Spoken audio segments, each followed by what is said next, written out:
I have 3 jobs and I'm still struggling. I am a teacher. I tutor after school. I just got through with one of my tutoring sessions actually, and I also make content. I have one full-time job with full benefits and then 2 part-time/contract jobs, and I am still struggling. The solution is not to get a 4th job.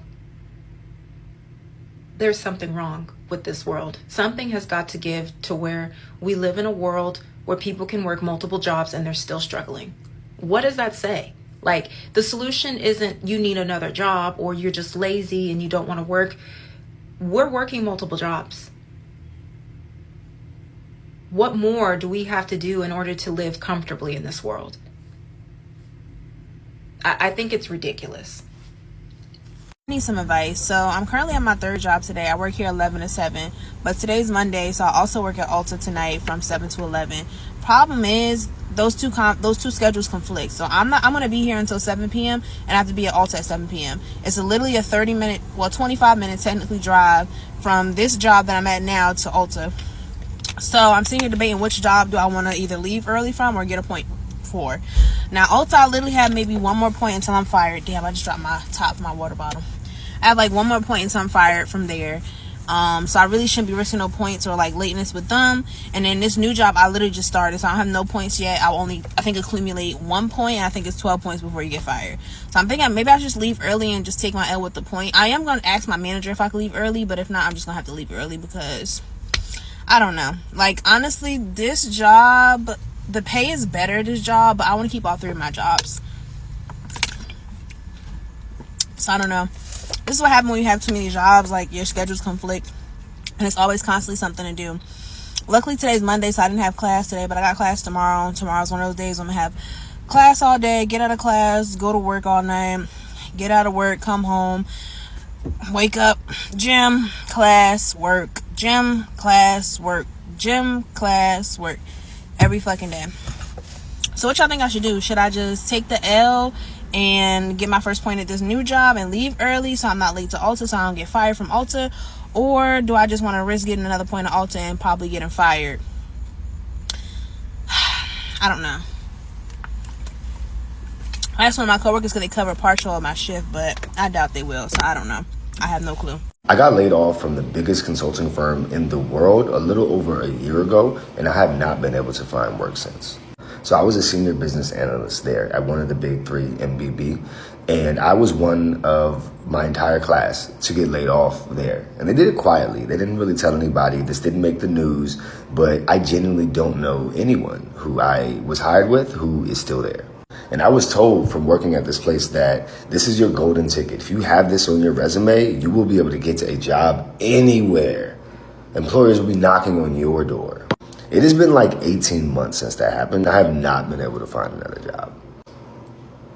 So I say that to say, all you folks out there who think you can find another job, think everything is easy and sweet, it is not. Hold on to your job. But the silver lining is, this is that opportunity to go for it, to go for that business or go for that dream that you always wanted to do.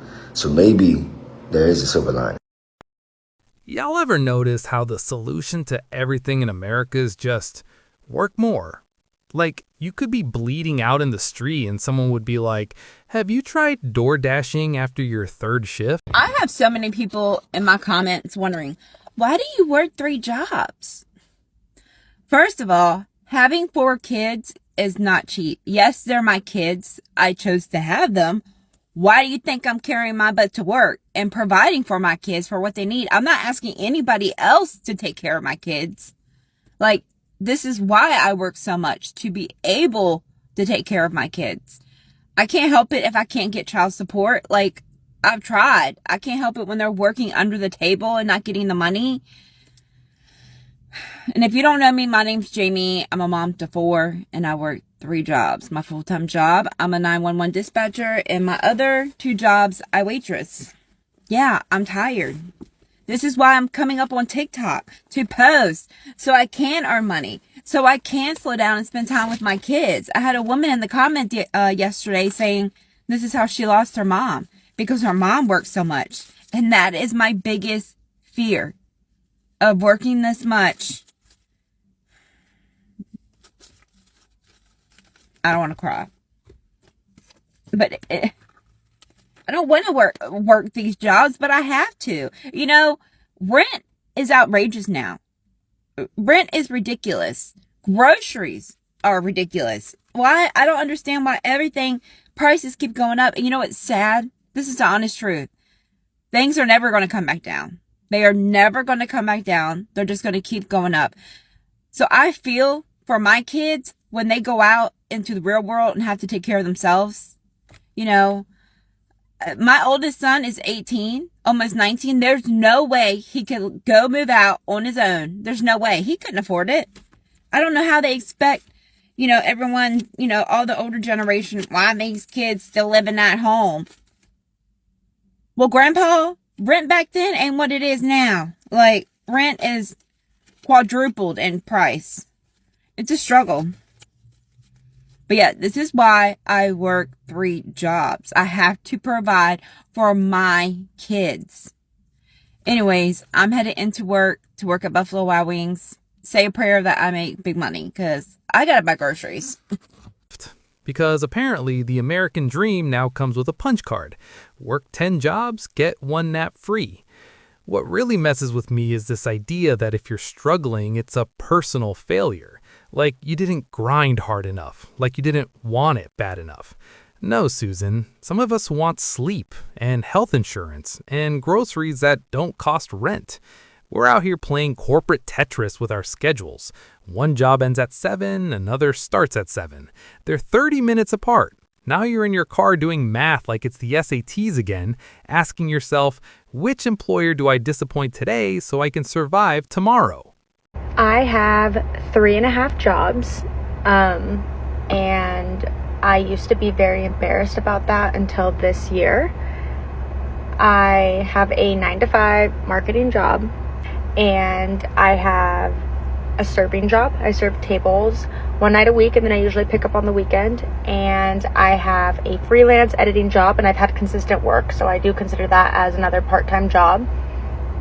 And I'm also on call for my company 2 weeks out of the month, overnight. So today is one of the rare days where I have all 3.5 jobs in one day. I used to be embarrassed, like I said, about this, and I don't know where that comes from. I don't know if everybody has that same feeling of like, oh, I'm gonna be 29 and I'm serving tables and I'm having to freelance and do all these side gigs. But the reality is that the economy doesn't support the lifestyle that I was raised in. I want a home. I want a backyard for my dog. I want bedrooms for my children. I want a dining room so I can host. Like, those are just things that are important to me. So having 3.5 jobs has been very necessary for me. And I got over being embarrassed and telling people that I have all of these jobs once I started to see such a positive outcome from them. I was able to pay off my student debt just from serving last year. I was able to buy a house. We're remodeling the house and plan a wedding without having to ask our parents for any money. And a lot of that goes back to, my fiance has a full-time job and he helps me with the freelance editing. We do it together. I cut, he colors, things like that. But because my body is healthy and capable of doing all of this work and I don't have children yet, I would say it's the best thing I've ever done for myself. And I encourage so many people to do it.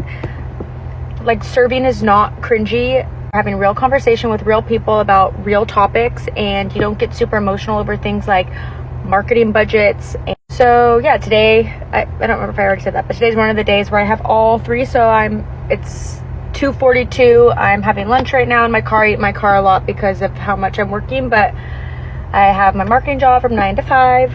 I go into an office.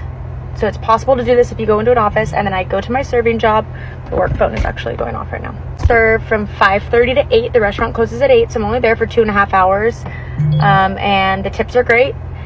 And then I go home and I edit ads for social media for other brands and companies. And then while I'm serving, through editing and then through the night until 8 a.m., I'm on call for my company. So I don't necessarily know why I feel the desire to make this, but I just wish someone would have like shook me 2.5 years ago and said, it's not embarrassing to get a side gig. The reality is a lot of the jobs that we get after college don't pay you enough to live this American dream that we were sold when we went to college. So, yeah, I used to be very embarrassed. Now I feel like I'm like an advocate for servers and freelancers, and the money is great. Again, it's allowed me so much freedom, and so much stress has been relieved from my life because I have all of these options and I can pick up work if I need more. I'm going on a trip, I need to pick up more shifts. And I've made money off TikTok. I've been posting on TikTok, and if you think that's cringy, it is. But now I'm doing it for the money, and I'm doing it for the mean girls from high school because I know they're probably talking about my videos, and that's fine because if you're watching them, you're giving me engagement, and I've made a nice chunk of change. So I just encourage you, if you're feeling embarrassed or nervous or you don't know where to start or anything, go pick up shifts, go be a hostess, go be a server, go do something that you don't necessarily need a degree for to do, because it's really cool to be able to provide for your family or your future family, or pull yourself out of a debt hole and not have to ask your parents for help. Because in my case, they couldn't help. And gosh, that's so funny. My mom just texted me about a guy who saw a TikTok video of mine and wants to essentially pay to use the video on their platform. This is what I'm saying. Post side gigs are cool and necessary because life is hard and expensive, and you deserve to live a life where you can still have nice things without putting yourself in financial debt. But I'd be happy to show like how much money I make. I only pick up, work 1 day a week serving, but truly it has changed my life, and there are solutions, and sometimes you just have to be vulnerable. And that's my spiel. Okay, bye. I have 3 jobs and I'm still fucking struggling. And You're being swallowed up. You're being swallowed up. You're going through a time of swallowing where all of your finances are overwhelming. Of course you're being swallowed up. Because you should have a husband at 29, either helping you pay the bills or paying all of your bills. But you let him lie to you. You let him deceive you. Tell you, yeah, you're strong, independent. You can get not 1, not 2, but 3 jobs. And they cheer you on. And then you want to get your nails done. You want to get your hair done.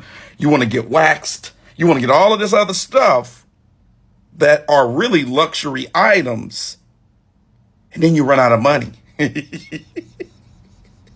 I'm laughing because it's funny. Because men have been saying, we want you. We want to marry you and work with you to build a beautiful life together. But nah.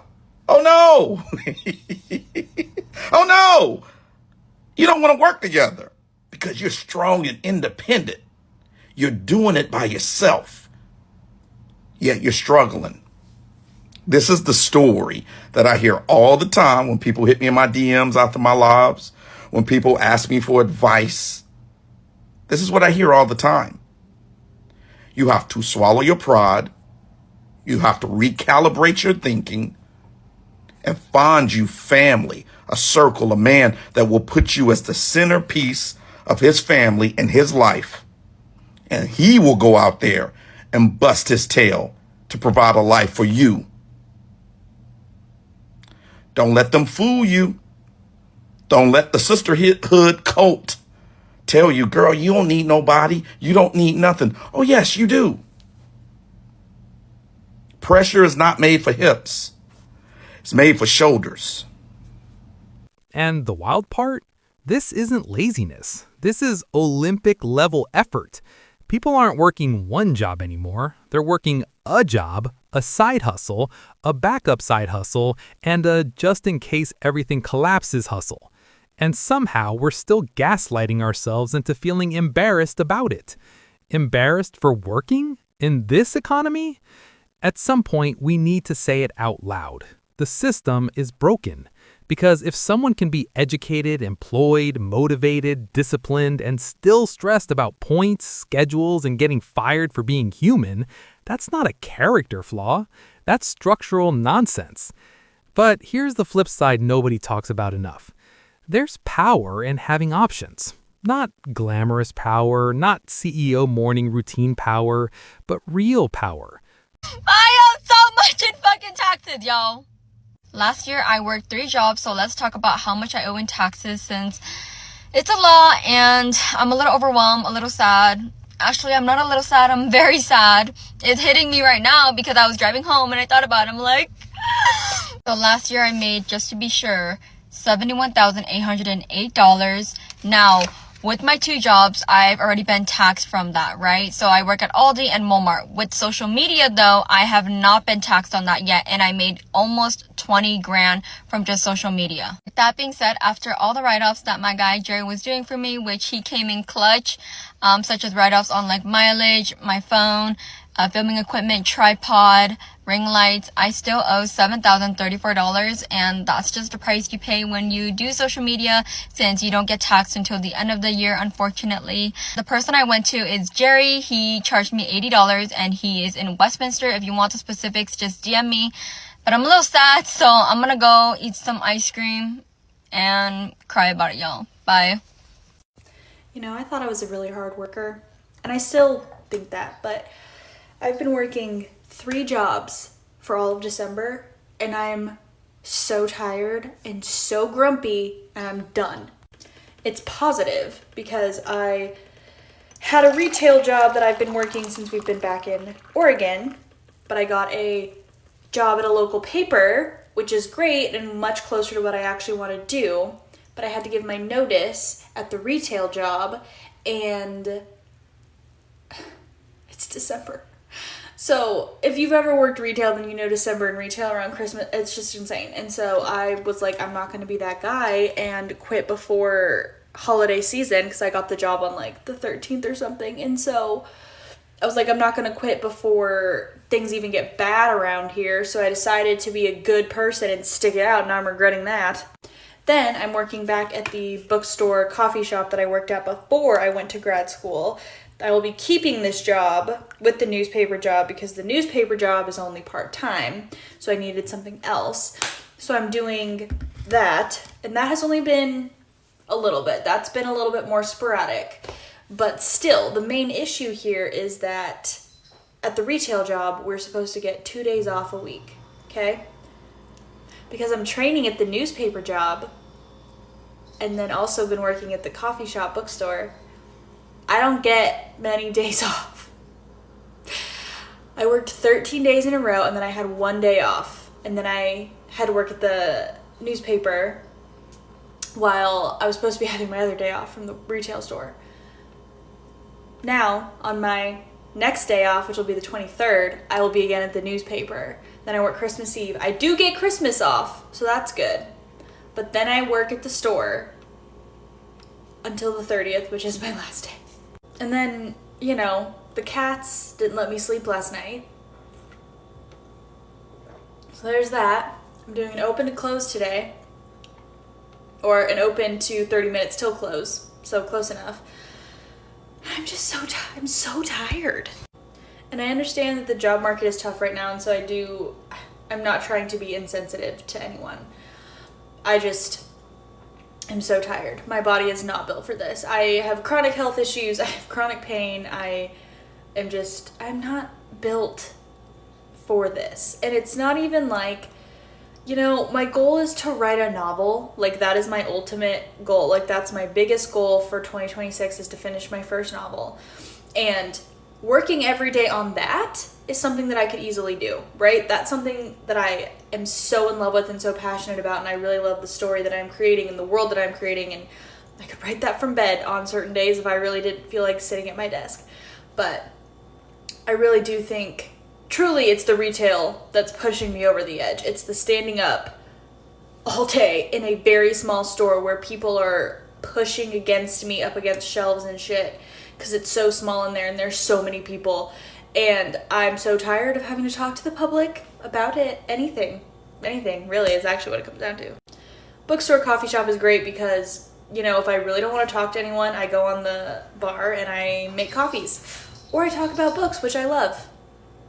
Cats are so crazy. And that's a little bit better. And the newspaper, also great because my job currently is clerk, so I just basically am an assistant. I work on all the events calendars and the features calendars going on, so you know what's going on in town. I help with emails, I help with people staying organized, things like that. So it's a lot of computer work, and I don't really have to say anything to anyone once this job actually gets going. It does have opportunity to write though, which we do love. But because I'm training, it's a lot of talking to someone else. And maybe really what I'm saying is I just socially, my battery is over. I can't do anything else. Maybe that's what I'm saying, is that's why I'm so tired. Anyway, that's how my December's going. I'm really looking forward to Christmas. I'm really looking forward to New Year's. My 1-year anniversary is on December 30th. Crazy. But yeah, I'm ready for December to be over. I'm so ready for December to be over. I'm so tired. I'm so tired. I can't do it anymore. The power of knowing if one stream dries up, you don't drown. The power of saying, I'll pick up another shift instead of, I'm ruined. And yeah, sometimes it's exhausting. Sometimes you eat lunch in your car. Sometimes your phone never stops buzzing. Sometimes your schedule looks like it was designed by chaos itself. But what nobody prepared us for is this moment when survival turns into strategy, when side gigs stop feeling like desperation and start feeling like leverage, when shame turns into, actually, this saved me. We were raised on one version of adulthood, one job, one paycheck, one straight line. But the economy said, plot twist, so people adapted. Servers, freelancers, creators, night shift warriors, people doing work that's real, honest, human work. And if that looks messy from the outside, I have 3 work-from-home jobs, and I do all 3 Monday through Friday. And I'm a stay-at-home mom, so you can imagine my schedule is pretty insane. Conflicting work meetings, trying to juggle taking care of my kid and work from home. But I use something that feels almost illegal to use. Here's how an employee was caught working 3 remote full-time jobs. So we learned about this because the employee messed up. I think this person got really messy with how they were managing it, but here's essentially what happened. The employee called this is an IT employee, one of our external systems because they were having trouble logging in and accessing the system. And when they called this company, the company said, well, yeah, we did an audit and you had 2 profiles. And so we locked one out because per our policy, this is the data was really confidential. So you can't do that. We can't have 2 people. And this person said, the employee said, well, I actually work for both of these companies and I do need access to both. Well, this company that she called ended up calling us in HR and the other company, us first, to tell us that, hey, this employee just confirmed to us that they are working 2 jobs, same job, same system, access, things like that. So we, of course, don't take it at face value. So we call this other company to confirm, because you can call and do a verification of employment. And when I talked to the HR person, this HR person was basically like, well, it's funny that you're calling us because we just found out through a very similar situation with a different system that this person is actually working at this other place as well as a full-time remote job. So they had just, with us calling, they had found out that this person is now working 3 full-time jobs. Now, this was a great employee. We absolutely love this employee. They did their work well, and we really wanted to keep them. But with the policies of the place that we were working at and with the type of data that we were working with, it was a huge conflict of interest, and we couldn't have that happen. So we essentially told this employee that, hey, you need to choose where you're working. And it sounds like the other 2 companies did as well because it was all the same industry. So this employee did unfortunately not work for us, but it was just interesting to know that she worked 3 jobs for so long and didn't get caught because she was doing a really good job and it was really manageable. So take whatever lessons you want from this, but the lesson that I took out of this is, well, there's 2. First of all, make sure you know what your company's policies are, because there are some companies that are perfectly fine with this, but then there are also companies that are like absolutely not, and depending on the work that you're doing, it's just a conflict of interest and you can't. But the other one is, if you are going to do this, assuming that the company you work for allows you, I'm not telling you guys what to do or not do, but maybe don't work for the same industry where you have the same systems, because it's sometimes not even you who's going to make people find out, it's other companies. good. Real life is messy. The embarrassment fades when the bills get paid. The noise quiets when the debt disappears. The judgment doesn't hit as hard when you realize nobody's coming to save you. but you're saving yourself anyway. And maybe the most rebellious thing right now isn't quitting your job or chasing some fantasy. Maybe it's admitting the truth. Life is expensive. Dreams cost money. And doing what you need to do to survive and courageous. So if you're juggling schedules, eating in your car, running on caffeine and hope, you're not failing. You're adapting. And honestly, that deserves more respect than the system is giving you. Pack it up. You're doing more than enough.